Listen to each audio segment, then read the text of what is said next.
Mesdames et messieurs, chers amis téléspectateurs de la télévision régionale, merci de nous recevoir une fois de plus sur votre petit écran, sur votre smartphone, iPhone, ordinateur portable et tout autre support numérique par lequel vous nous recevez. Bienvenue à cette autre émission de l'entretien sur la télévision régionale. Nous recevons aujourd'hui un invité et non pas des moindres, le docteur Honoré Tabouna, qui est commissaire à la CEAC, dont je laisserai le soin de nous déballer tout son cursus, tout son bagage. Docteur, bonjour. Bonjour. Alors, docteur, qui est le docteur Honoré Tabouna, commissaire à la CEAC? Merci beaucoup de me passer la parole et me donner cette opportunité de m'exprimer à travers votre télévision. Vous l'avez intitulé Télévision régionale. La télévision régionale. Ah, télévision régionale. Donc ça tombe bien parce que je travaille pour une organisation d'intégration régionale que vous avez citée, qui est la communauté économique des États de l'Afrique centrale, le CEAC, qui est l'une des 8 communautés économiques régionales de l'Union africaine. Et moi, dans l'exécutif et la commission de la communauté économique des États de l'Afrique centrale, donc CEAC, commission de la CEAC, dont je suis un des membres. Membre en tant que chef de département environnement, ressources naturelles, agriculture et développement rural. J'ai dans le champ de mes activités, donc comme vous l'avez compris, l'environnement, mais vraiment dans toute son étendue, donc les questions de l'eau, les questions des forêts, les questions des savanes, les questions des montagnes, les questions des ressources en eau, les questions de ressources marines. J'ai donc l'agriculture dans au sens large, c'est-à-dire que l'élevage, les ressources halieutiques, j'ai donc le développement rural, mais j'ai également l'artisanat. L'artisanat qui fait partie donc de notre culture, de notre identité et de notre économie réelle. Parce qu'au quotidien, si nous ne sommes pas des pays industrialisés, mais nous avons l'artisanat présente dans les différentes composantes d'une économie. Ça peut être sur les questions de transformation agricole, de transformation des produits du bois.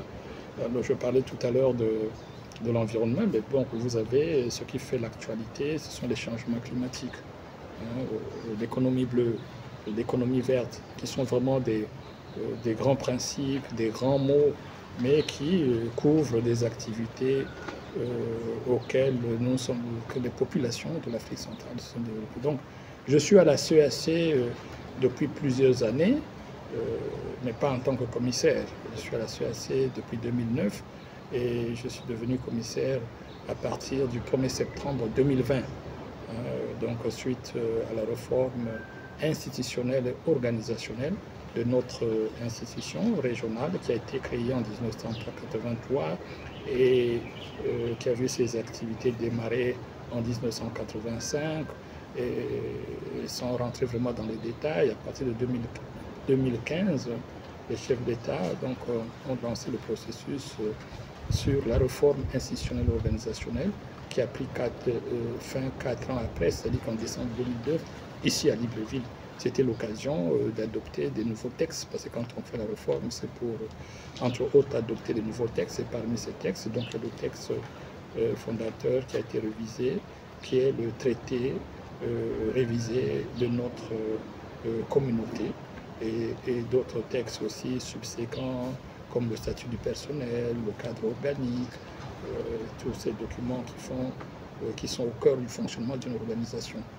Alors, donc, ce qui est attendu de mon département, enfin des départements où j'ai la charge, c'est contribuer au développement économique, vraiment dans toutes ces composantes de la sous-région, à travers donc l'intégration régionale. Voilà pourquoi l'axe sur lequel est structuré le département dont je change la charge, c'est l'axe intégration environnementale, agriculture et développement rural, hein, donc qui cohabite avec les autres axes de l'intégration régionale, dont l'axe sur l'axe intégration physique, l'axe sur les questions des questions politiques, paix et sécurité, l'axe sur les questions économiques, monétaires, financières, le marché commun. Alors, nous avons besoin vraiment de l'intégration régionale, la mise en place des grands blocs pour aller vers le développement socio-économique, pour la croissance, comme on dit, c'est-à-dire que créer la richesse, contribuer au développement socio-économique, notamment, on peut prendre ça comme ça rapidement, la réduction du chômage, la création d'emplois, le développement des entreprises. Donc, dans le secteur qui est le mien, vous comprendrez qu'au niveau de l'agriculture, nous avons des efforts à faire de façon que nous ayons une politique, que nous ayons des stratégies, nous ayons des programmes pour résoudre les problèmes qui sont identifiés dans le secteur. Aujourd'hui, nous importons de plus en plus de la nourriture. Nous avons au niveau rural une pauvreté, une croissance et parfois même endémique. Bon, donc sans rentrer dans les détails, comment le département contribue au développement socio-économique, politique, institutionnel, diplomatique de la sous-région. Et nous avons cette chance-là d'abriter le deuxième massif forestier tropical au monde. Qui est le bassin du Congo. Le bassin du Congo après l'Amazonie. Donc, croisé à nos cultures, croisé aux connaissances, au capital. Quand je dis culture, c'est-à-dire que le capital culturel qu'on a, parce qu'on a près de 1000 ethnies ici en Afrique centrale, nous avons un capital naturel que nous avons, le capital humain. Une fois qu'on croise tous ces capitaux, tout ce potentiel, nous pouvons donc résoudre les problèmes qu'on a. Et donc l'une des tâches, on veut le faire à travers l'intégration régionale. Après cette brillante présentation de votre département et de votre commissariat, monsieur le commissaire, je m'en vais donc entrer de plein pied dans le vif du sujet en vous posant la question de savoir comment s'est déroulée la 11e conférence des ministres chargés de l'artisanat et des États membres du CODEPA. Je rappelle une conférence qui vient d'ailleurs de se clôturer et dont vous avez pris part. Alors, parlez-nous un peu de cette 11e conférence des ministres chargés de l'artisanat et des États membres du CODEPA. Merci de me passer la parole. Je vous ai dit dans la présentation que j'ai faite rapide du département, j'avais également la charge des activités concernant un secteur que j'aime beaucoup, qui est vraiment l'artisanat. Alors, au niveau africain, nous avons une organisation que nous appelons le comité de coordination et de développement pour la promotion de l'artisanat africain qu'on appelle CODEPA, qui est basé à Ouaga. Donc, la 11e édition de la conférence de cette organisation panafricaine a eu lieu donc à Brazzaville du 9 au 15 août. Et nous avons été, donc nous, c'est-à-dire que la CAC a été invitée pour participer à cette, qui est très très important. Donc, rapidement, les enjeux d'abord de l'artisanat. Et j'ai toujours considéré, parce que j'y travaille depuis plusieurs années, c'est notre identité. Parce que vous avez dans l'artisanat une diversification des métiers, la maçonnerie, la coiffure, la menuiserie, l'ébénisterie. Et aujourd'hui, il n'y a aucun pays qui peut se dire qu'ils n'ont pas d'artisanat. Tous les pays. Si le pétrole, on retrouve dans certains pays et pas dans d'autres, mais l'artisanat est présent dans tous les pays.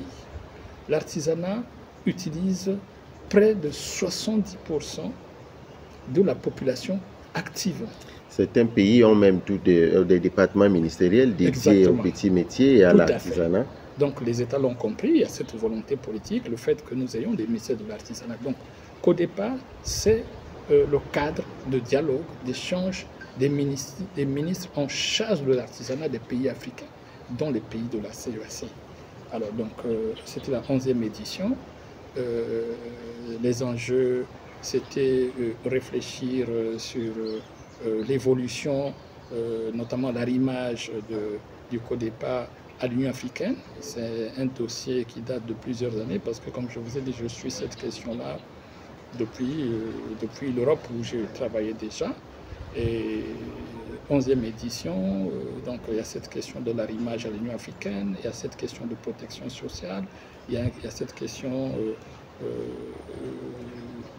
de résolution des questions liées à l'accès au financement de ces petites entreprises et aussi la visibilité. Donc, ce qui fait que parmi les conclusions, d'abord, il y a eu ce changement de nom. De CODEPA, on est passé à l'ODEPA, l'Organisation pour le développement de l'artisanat et de développement et de la promotion de l'artisanat africain, ODEPA maintenant.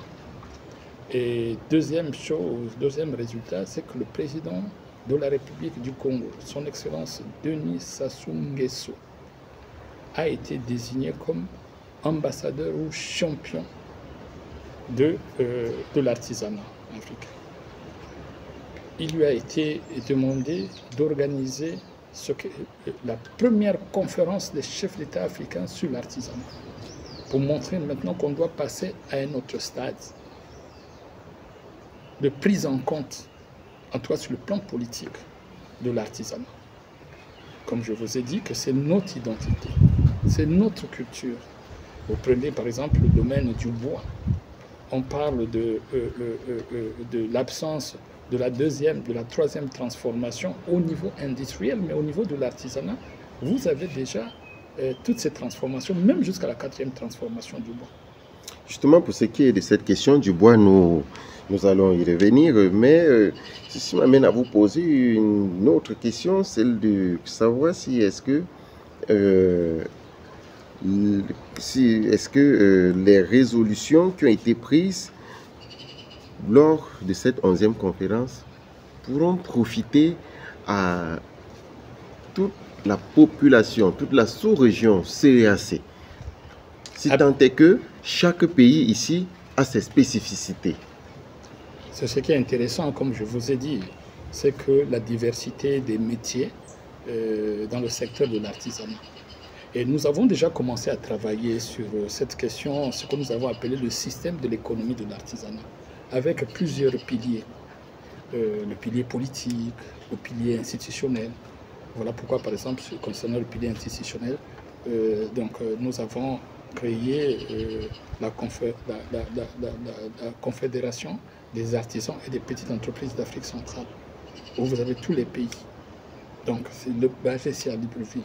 Et nous avons pensé également qu'on devait avoir des stratégies. Donc, c'est ce que nous allons faire. Et à travers les stratégies, il faut avoir des programmes. Et nous avons identifié au moins 11 programmes, de façon que chaque État membre de la CEAC soit leader d'un secteur de l'artisanat. On peut dire par exemple l'artisanat du bois, ce serait le Gabon. L'artisanat de la pierre, ça peut être la RDC. L'artisanat du rotin, ça peut être le Cameroun. Donc nous travaillons de façon que nous ayons au moins 11 programmes, de façon que chaque pays soit leader d'un programme. Donc ça nous permet de répondre à votre question. Parce que le secteur, il est là, il est spontané. Nous l'avons trouvé, même au XVe siècle, quand les Européens arrivent ici, ils trouvent l'artisanat. Maintenant, comment développer l'artisanat? C'est-à-dire, comment donner plus de valeur économique à l'artisanat pour qu'il crée plus d'emplois, pour qu'il contribue à la croissance des pays, à la richesse des pays. C'est là où nous en sommes. Donc, il a fallu d'abord cette réflexion sur le plan politique, sur le plan institutionnel et sur le plan des programmes et surtout sur le plan financier. Voilà pourquoi dans notre démarche, dès 2010, nous avons commencé à travailler sur ce dossier avec la BDAC, qui elle-même a pris la décision de travailler avec les institutions financières qui travaillent déjà avec les artisans. Donc il est maintenant question pour nous de voir comment injecter de la valeur politique, financière et économique pour que ce secteur qui existe, ce n'est pas quelque chose qu'on est en train d'inventer, on est dans le réel quand on parle de l'artisanat. Comment alors on peut le développer? Je rappelle que la BDAC, c'est la Banque de développement des États de l'Afrique centrale. Donc il y a un fonds qui a été créé, qu'on appelle le Fonds pour le développement de l'artisanat en Afrique centrale, dont la gestion fiduciaire doit se faire avec...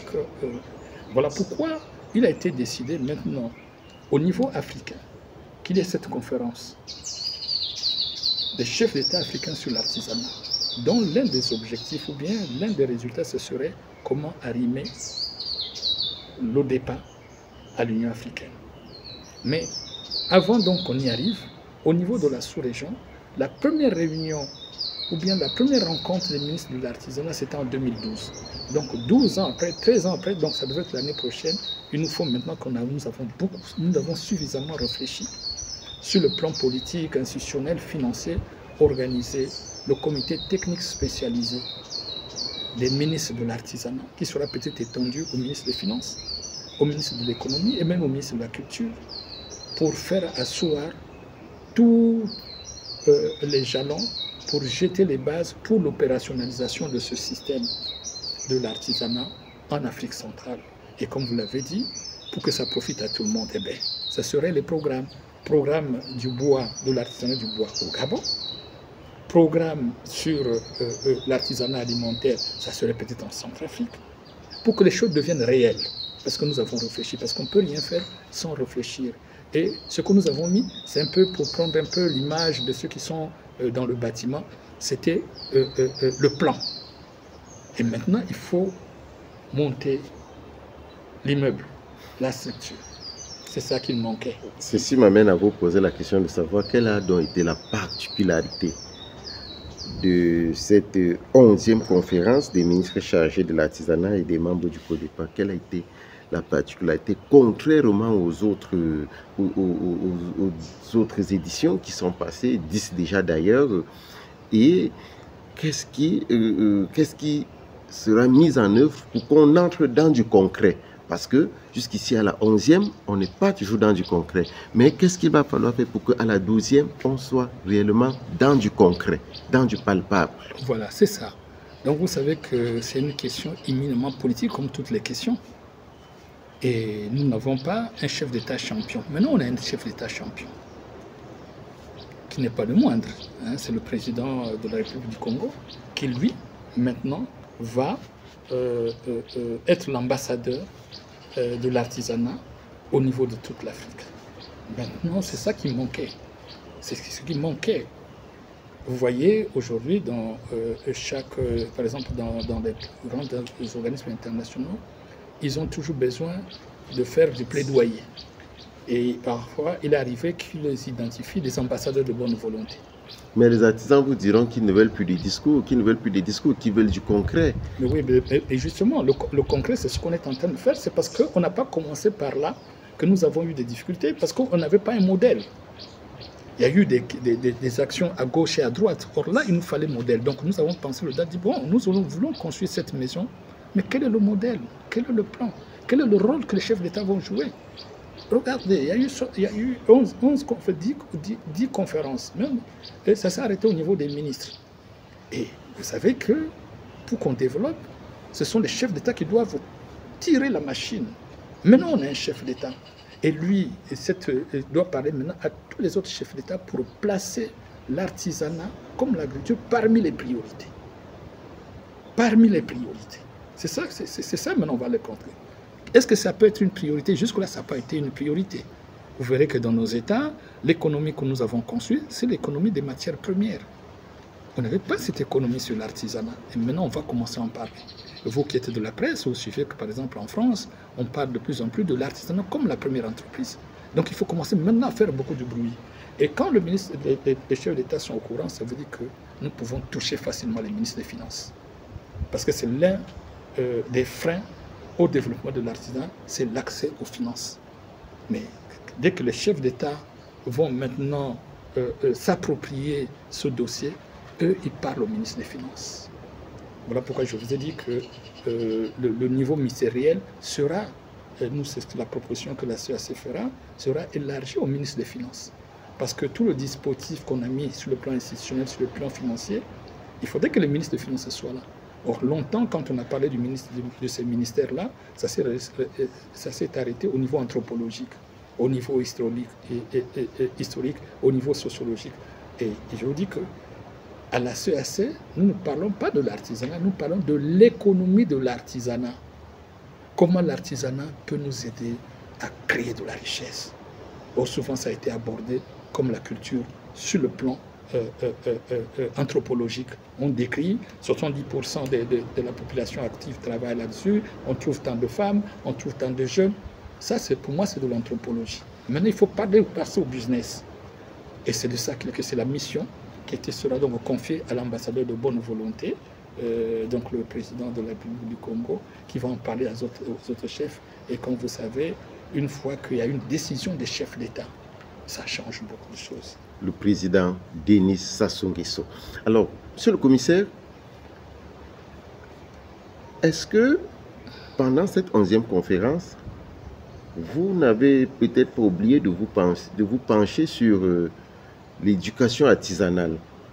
Quelle est la place de la jeunesse? Quelle est la place de l'éducation artisanale? Puisque qui parle de artisanat parle également de culture. Et nous savons qu'aujourd'hui, beaucoup de nos jeunes sont plus tournés vers l'Occident. Alors, est-ce que lors de cette 11e conférence, on a pensé également, les ministres ont pensé également à éduquer la jeunesse dans la promotion de l'artisanat? Exactement, exactement. Ce que je vous disais, ce qui a manqué, c'est que quand on parle du développement, c'est comme quand on parle de la construction. Je reviens encore là. Vous ne pouvez pas vous lancer dans la construction de votre maison si vous n'avez pas un plan. Ici, en économie, on parlerait d'un modèle. Mais qu'est-ce qui a été fait pour proposer à la jeunesse? Voilà, quel est le modèle? Donc, ce qui veut dire quoi? C'est-à-dire que dans le système dont on a parlé, il y a un pilier important que nous avons identifié, nous avons appelé recherche, innovation, formation. Aujourd'hui, quand vous tournez dans l'Afrique centrale, vous ne verrez pas une chaire qui forme dans les métiers de l'artisanat. Vous n'en trouverez pas. Donc voilà pourquoi on est en train de dire que nous avons besoin d'innover. Et dans cette innovation, il y a la création des technopoles dans chaque secteur. Et à l'intérieur de ces technopoles-là, vous aurez des structures sur la formation. Vous avez aujourd'hui, quand j'ai parlé de 70% de la population active, mais dont les jeunes, dont les femmes sont dans l'artisanat. Mais souvent, ils ont été formés au quartier, par exemple.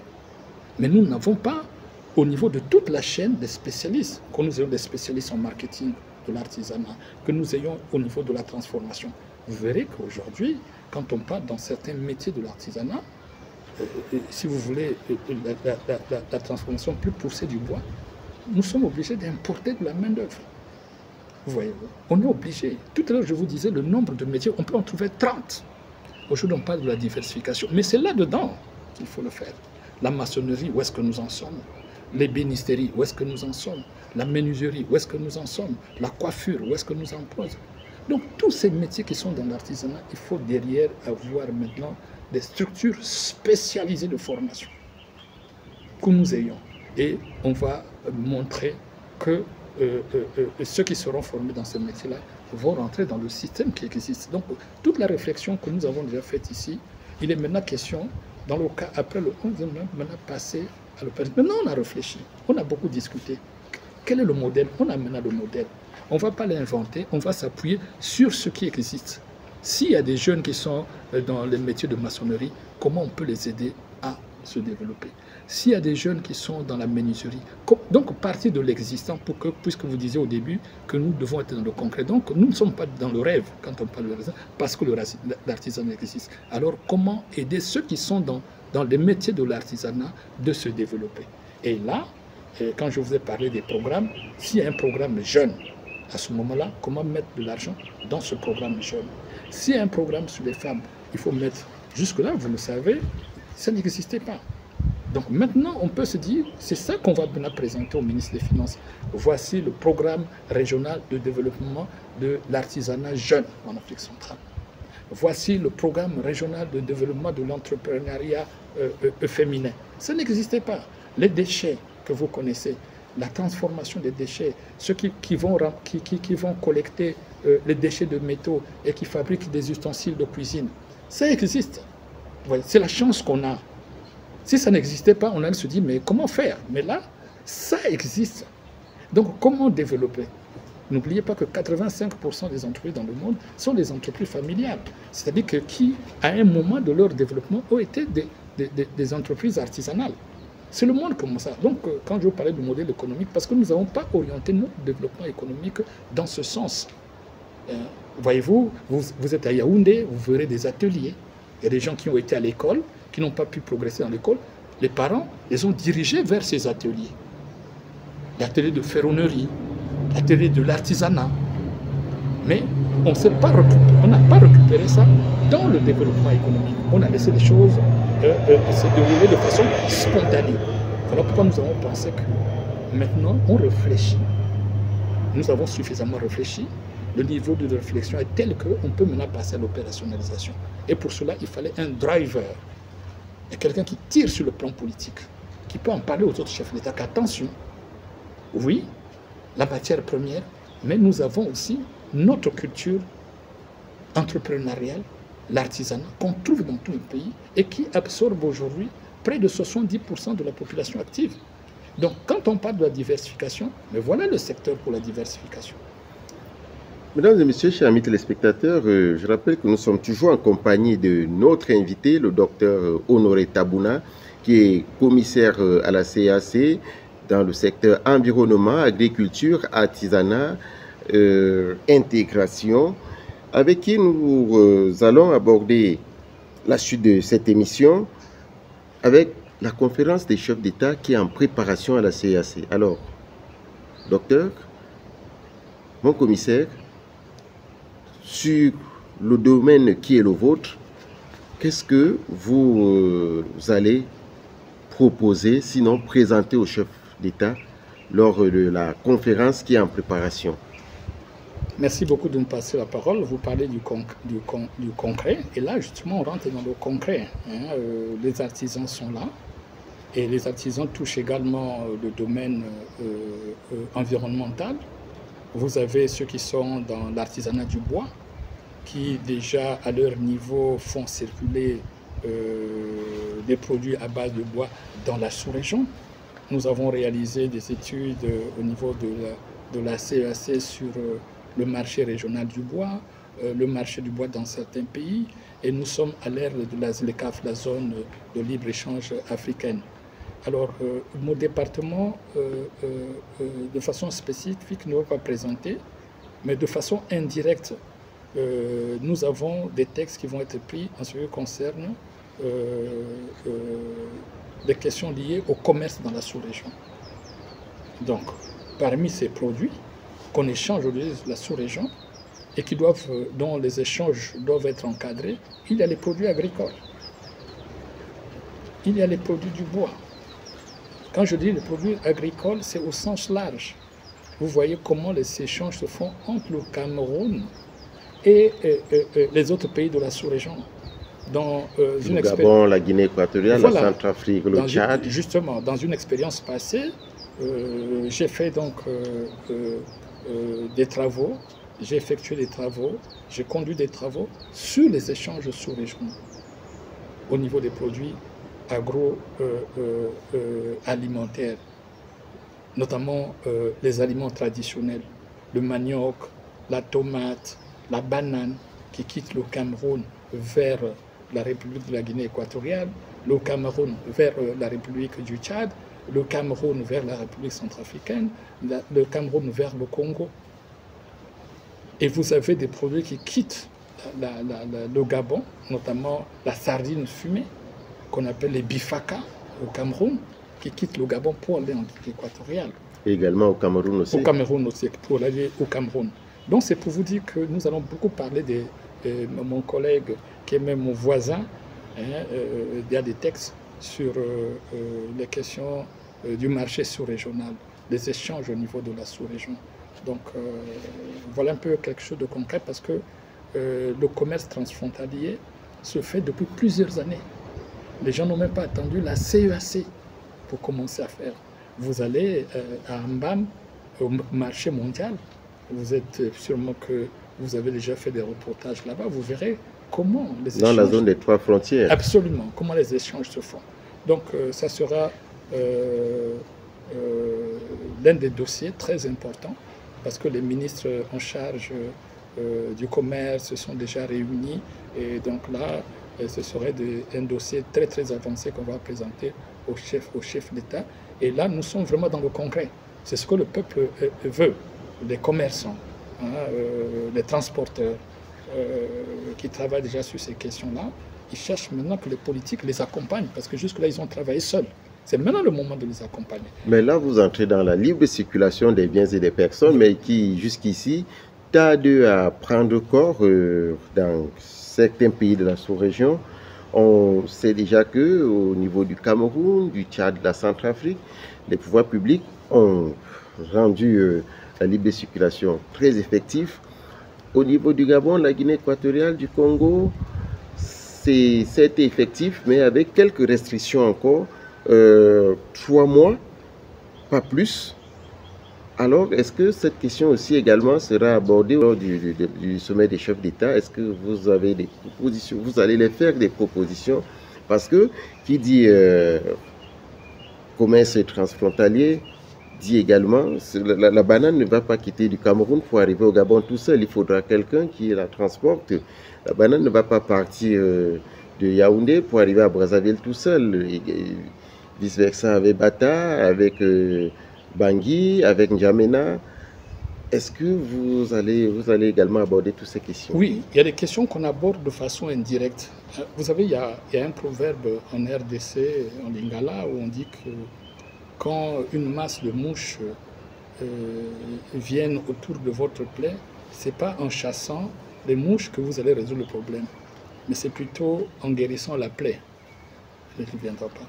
Donc, dès que vous allez démontrer l'importance des échanges dans l'économie de chaque pays, quand vous allez démontrer l'importance sociale, parce que ça va créer de l'emploi, économique, parce que ça va développer les entreprises, tout le monde comprendra qu'il nous faut la libre-échange. Donc, c'est de ça qu'on va parler. On va parler des enjeux de la mise en œuvre des textes que nous avons sur les échanges transfrontaliers et dans le cadre de la zone de libre-échange. Et ça va se faire progressivement. Voyez-vous, parfois c'est toujours bien de prendre des exemples. Quand je suis arrivé en Europe, pour que je rentre en Allemagne, j'étais en 88. Pour que je rentre en Allemagne, il me fallait un visa. Mais 5 ans après, en 93, quand on a mis le Schengen. Donc moi, je suis pour une approche hyper positive, parce qu'on n'a pas de choix, c'est des choses naturelles. Mais il faut alors faire de la pédagogie. Il faut expliquer. Voyez-vous, même dans ces pays-là, il fallait attendre plusieurs années pour qu'il y ait le visa Schengen, la libre circulation. Donc nous sommes en train de travailler là-dessus, en démontrant que nous n'avons pas de choix que de développer le marché régional. Voyez-vous, au début du mois de décembre, il y aura une réunion importante à Anvers sur le marché du bois de l'Afrique centrale. Il y a le marché européen qui devient de plus en plus contraignant, mais nous allons défendre, puisque nous avons réfléchi là-dessus, le marché régional. Monsieur le commissaire, parlant justement du marché régional, on sait que la politique d'exploitation du bois dans la sous-région CAC n'est pas la même dans tous les pays. Au Gabon, par exemple, le gouvernement avait interdit l'exportation du bois et privilégié la transformation du bois. Ça contribue à lutter contre le chômage. Jusqu'à ce jour, plusieurs pays de la CAC, je dirais même, se refusent de copier le modèle gabonais, qui est pourtant un modèle très salutaire. Alors, au niveau de la CAC, qu'est-ce qui est fait pour contraindre ces pays à appliquer, sinon adopter le modèle gabonais qui a permis de résorber le chômage, qui a permis la création de la zone économique d'un coq, non loin de Libreville, et qui aujourd'hui permet en sorte que le bois gabonais qui s'exporte à l'extérieur soit déjà transformé dans le pays. Oui, comme je vous dis que tout se construit. Hein, l'économie se construit, une maison se construit. Est-ce que la CAC pourrait arriver à contraindre les 10 autres pays à appliquer le modèle gabonais? Mais la CAC n'a même pas à les contraindre. La CAC sera là seulement pour faire la promotion de ce qui se fait au Gabon. Ça a commencé, puisqu'il y a une stratégie qui a été adoptée sur le développement des chaînes de valeur du bois de l'Afrique centrale. Et le modèle qui est présenté à tous les États, c'est celui d'un coq. Le modèle du Gabon. Voilà, le modèle du Gabon. Et vous voyez qu'il y a plusieurs pays qui viennent ici, disons, s'inspirer de ce que se fait. Donc nous sommes en train de travailler dans ce sens. Je parlais que justement à Anvers, c'est ce dont on va parler. Et que le Gabon aujourd'hui devient une technopole de la transformation de ce bois. Donc les autres pays ont commencé, si je peux dire comme ça pour être prudent, des mesures justement pour développer la transformation du bois au niveau local pour qu'on ait plus de valeur ajoutée ici. Parce qu'il faut comprendre, quand on est en train d'expliquer d'où nous venons, il y a une économie qui a été développée ici, l'économie de l'exportation de matières premières sans valeur ajoutée localement. Donc il faut maintenant changer de modèle économique qui consiste maintenant à ne plus seulement exporter la matière première, mais exporter des produits à haute valeur ajoutée. Et ce qui est en train de faire. Donc on parle toujours d'un exemple. Et donc c'est une chance, c'est une opportunité d'avoir déjà un pays qui a déjà amorcé cette transformation plus poussée du bois. Et moi, il y a un mot qui m'a intéressé, le concret. C'est ce que vous avez dit. Oui. Là, on a un cas concret. Ce n'est plus une vue de l'esprit. Donc s'il y a des pays qui hésitent, on leur montre le cas du Gabon. Et moi, aux dernières nouvelles, je prends déjà le cas de mon pays, c'est dans ce sens que nous travaillons, que les gens sont en train de travailler. Le Congo-Brazzaville. Le Congo-Brazzaville et donc même le Cameroun, je crois qu'ils sont membres de la CEMAC. La stratégie qui a été adoptée, financée par la Banque africaine de développement, a été adoptée par tous ces pays-là. Et il y a une question que vous avez posée qui était très intéressante, c'est que même les pays qui n'ont pas de couvert forestier sont très intéressés. Parce que ils peuvent être des pays importateurs et fabriquer des produits à base du bois dans leur pays. Regardez les pays européens qui importent notre bois. Et ce n'est pas des pays forestiers, en tout cas sur le plan tropical.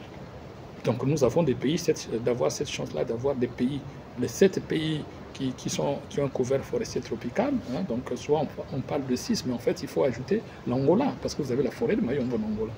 Hein, donc au niveau du Cabinda, l'Angola c'est un pays producteur, donc nous en avons 7 sur les 11.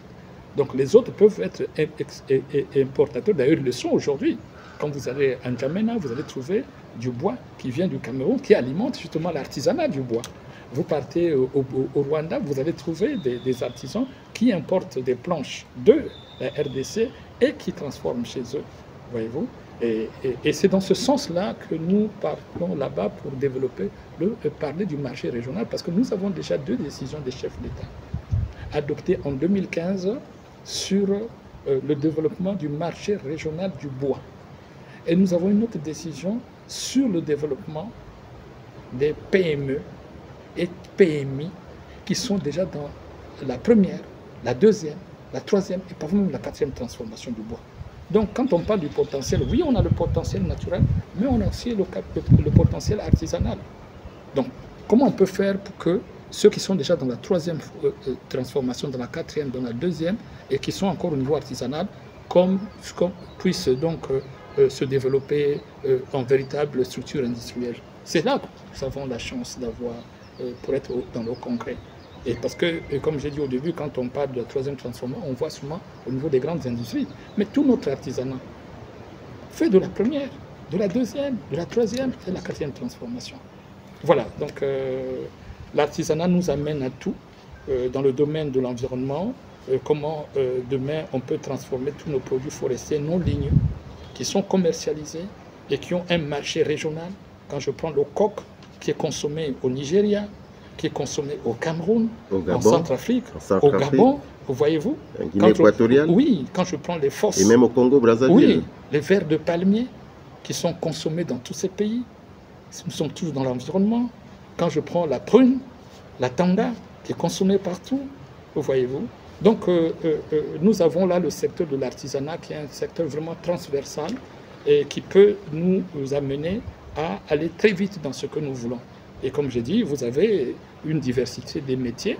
Et si nous prenons seulement les produits forestiers non ligneux, pour lesquels il y a un marché régional, mais gigantesque. Et nous avons des différents métiers pour arriver, par exemple, au marché, au développement des chaînes de valeur. Si nous prenons les fosses, aujourd'hui, nous avons au niveau spontané, mais comment on peut passer à la domestication?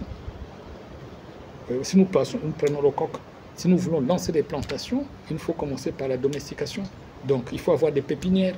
Donc, au niveau de toute la chaîne, vous avez cette possibilité-là. Mais vous remarquez sur le terrain que nous n'avons pas encore mis toute une organisation au niveau politique, institutionnel, diplomatique, au niveau de la fiscalité, au niveau juridique, au niveau des entreprises, au niveau de la formation.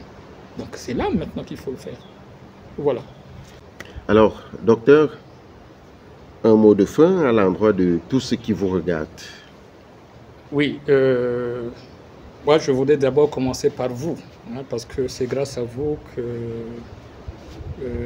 j'ai eu l'opportunité de m'adresser aux téléspectateurs, que eux aussi ils ont eu l'opportunité de me suivre et d'être informés sur certaines activités que nous menons au sein de la CAC à travers le département dont j'ai la charge. Il a été question aujourd'hui de parler de l'artisanat, hein, donc qui est notre identité, notre image, notre culture. Et ce capital culturel, ce patrimoine qui aujourd'hui ne participe pas suffisamment au développement économique, mais qui a cette chance d'absorber près de 70% de la population active, avec cette diversité de métiers. Donc c'est pour moi le secteur idéal pour le développement de nos États. Parce que quand on vous dit que 70% de la population active y travaille, vous avez une diversité de métiers, hein, on les a cités tout à l'heure. Quand vous parlez de la diversification, je ne vois pas si vous pouvez aller ailleurs. Et la chance qu'on a, c'est que le savoir-faire, il est nôtre. Le savoir-faire, il est nôtre, donc il suffit maintenant d'ajouter déjà de la valeur. L'autre chose, c'est la couverture géographique de l'artisanat. Nous avons l'artisan dans tous les États. On ne dirait pas la même chose pour le pétrole, on ne dirait pas la même chose pour le minerai. Et il y a un marché régional, il y a un marché international. Nous sommes 210 millions, peut-être bientôt 400 millions. Donc, nous avons la diaspora qui est partie d'ici. Il y a peut-être 4 siècles, 5 siècles, mais il y a une diaspora récente. Nous avons cette opportunité politique avec la création de la ZLECAf. Nous avons cette opportunité des États qui ont tous des ministères en charge de l'artisanat. Et la dernière nouvelle, c'est que nous avons maintenant un chef d'État champion sur les questions de l'artisanat. Donc, avec la réflexion, nous pouvons maintenant passer à l'opérationnalisation de ce système-là, mais en cherchant à identifier par quoi on commence à court terme et comment on va poursuivre à moyen terme et à long terme. Quelles sont les activités artisanales sur lesquelles nous pouvons démarrer à court terme? Et là, la réponse viendra d'eux qui sont sur le terrain. Par le bois, parce que la matière première est là. Par les produits agricoles, et dans les produits agricoles, il y a des produits à court, dont les cycles de production sont très courts. Donc nous pouvons commencer par là. Donc vous voyez, il y a toutes les possibilités avec l'artisanat. Et les marchés sont là. Quand les marchés sont là, les acteurs sont là, les politiques s'y intéressent, les institutions financières s'y intéressent. Je pense que le modèle est là, nous pouvons maintenant commencer. Je vous ai parlé de la Banque de développement des États de l'Afrique centrale. Et l'autre chose, c'est que la CAC est leader.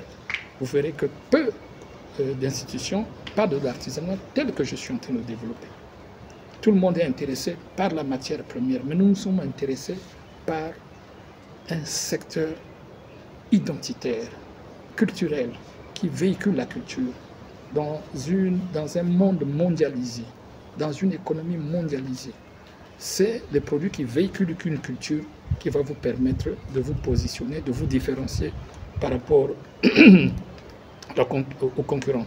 Je veux dire qu'aujourd'hui, le Ndolé camerounais va nous permettre de mieux se positionner par rapport à un produit qui vient d'une autre culture. Voilà, donc nous avons beaucoup de choses à faire. Nous avons mis l'ethnie dans la sous-région. Je vous assure que c'est gigantesque comme secteur. Donc c'est par ces mots pour dire aux gens que, surtout notamment aux artisans, qu'aujourd'hui, les hautes autorités de la sous-région sont intéressées puisqu'ils ont maintenant un chef d'État champion. Et nous allons ajouter à côté de ce chef d'État champion d'autres ambassadeurs de bonne volonté, comme nous l'avons fait à l'époque avec Wangari Maathai. Nous avons nos célébrités qui dans le football, dans la musique, et on fera le choix pour qu'ils accompagnent le président de la République du Congo, pour en parler partout, pour faire le plaidoyer que l'artisanat, c'est par là que nous devons, entre autres, commencer. Merci beaucoup.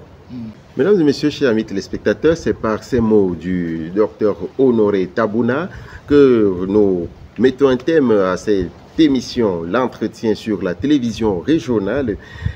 Le docteur Honoré Tabouna est commissaire à la CAC, chargé de l'environnement, l'agriculture, l'artisanat, l'intégration et bien d'autres. Il était notre invité. À ce micro de présentation, je suis Saint-Clair-Auguste Kenge. J'étais assisté et accompagné dans cette émission par l'inamovible, l'homme qui n'est plus à présenter, Marcelin Alino. Nous vous donnons rendez-vous pour une autre émission de l'entretien sur la télévision régionale. D'ici là, restez scotchés sur nos programmes, car le meilleur, c'est après ceci.